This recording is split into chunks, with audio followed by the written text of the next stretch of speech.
employee management issues. Unions.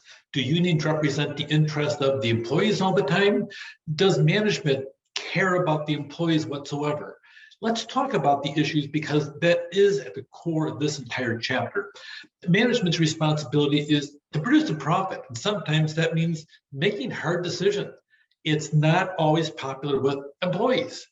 And employee management issues require a lot of discussion, goodwill, and compromise, and sometimes those things are non-existent, but it depends upon the management at that time. It depends about the labor people at that time as well, the employees of the organization.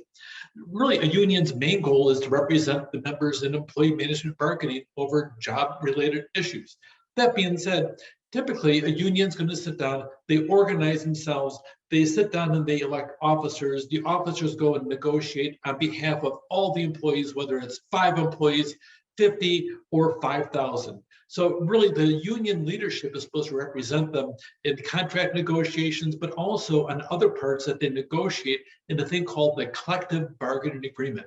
You know, to be perfectly honest about it, I've been on both sides. I've been a union member. I've been on the opposite side of the table in negotiations for many years, for almost a decade and a half, negotiating with the certain representatives that I used to be on the other side of the table with. So that being said, you look at them, a lot of times unions form because of the fact that management doesn't listen.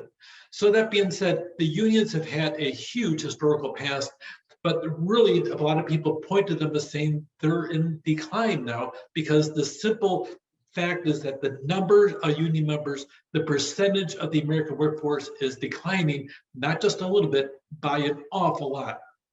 Only 10.3% of the US workforce in 2020 were union members. In the private sector, only 6.2% are union members, and they continue a regular decline in union membership.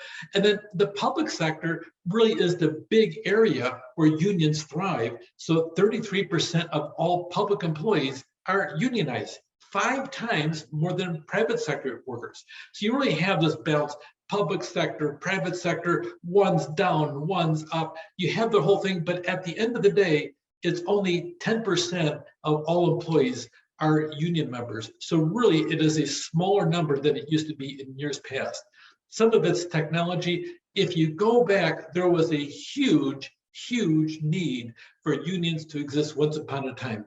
Literally, the picture you see here, it's a real picture. It's not photoshopped or anything else. It's a real picture with child labor working in factories. This still exists in parts of the world. And by the way, the shoes you wear, the clothes you wear may well have been made by a 10-year-old child working in a factory in some other foreign country. So pay attention to what you're buying too if you want to be socially responsible. So that being said, technology has really changed a lot, but unions once upon a time, they stepped in and they fought for unsafe working conditions to be eliminated and for people to step up and do the right thing. But the right thing today was a totally different right thing in those days because having children working in factories seemed to be socially acceptable and part of society, that everybody seemed to agree with it, from the big corporations to the politicians that got elected to the actual workers bringing their kids in with them to work by giant machines that could tear off an arm or a limb because of lack of safeguards. They really started coming from the craft area, people that had super skills in a certain trade or craft. This goes back thousands of years. You sit down there, you'd work in the family business, you sit there be an apprentice at the age of 12 all the way to 20, and then you become a craftsperson, and then around the age of 30, you become a master craftsperson. The unions really came originally from these people that really did a lot of different things. It was pretty common to work 60 hours a week. Wages were low, child labor was rampant. A lot of children died from different types of accidents, industrial accidents, mining accidents, whatever. Finally, a major fire did a big thing to give impetus to get the legislator to actually act on behalf of the people that voted for them, not the ones that gave them the money to run for office, but the actual people that voted. Hundreds of young women perished in the fire in 1911. And that really seems to be the first thing that gave us an impetus as a nation to sit down there and going back and start changing laws when you're all done. Literally, used to be able to walk into a factory, there'd be a giant machine that in the basement that would operate 3 different floors, and machine would have a huge belt, no guards in it. And if you happen to come by and get your arm tore off, hey, you got fired for not being able to do your job the next day.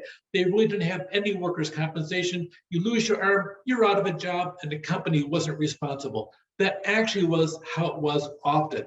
Unions went through a huge time of trying to make work safe, and they were very, very, very successful. We'll talk about the laws a little bit later. But really, right now we have a couple, really the first national labor union was called the Knights of Labor, and they joined forces with the American Federation of Labor. And eventually the Knights of Labor kind of went away, and we ended up having a group called the CIO. So now we have a giant union representative. We call it an umbrella union because it really has 55 unions are all part of the AFL-CIO network, and they represent about 12.5 million people. They have a huge amount of power with one political party in Washington, D.C., and they can sit down and they can help change elections by populating telephone banks or anything, even providing funding for people running for office, provided they match their own picture of what a politician should be doing and voting for in the days to come. Once upon a time, they used to have yellow dog contracts. I don't know why people pick on dogs. I like dogs, but that said, why not call them yellow cat contracts? I don't know. They called them yellow dog contracts. So the Norris LaGuardia Act helped unions by prohibiting the use of yellow dog contracts, which meant if you signed this at a company, you promised never to join a union. They stopped doing that, and the federal government got on board to allow a thing called collective bargaining.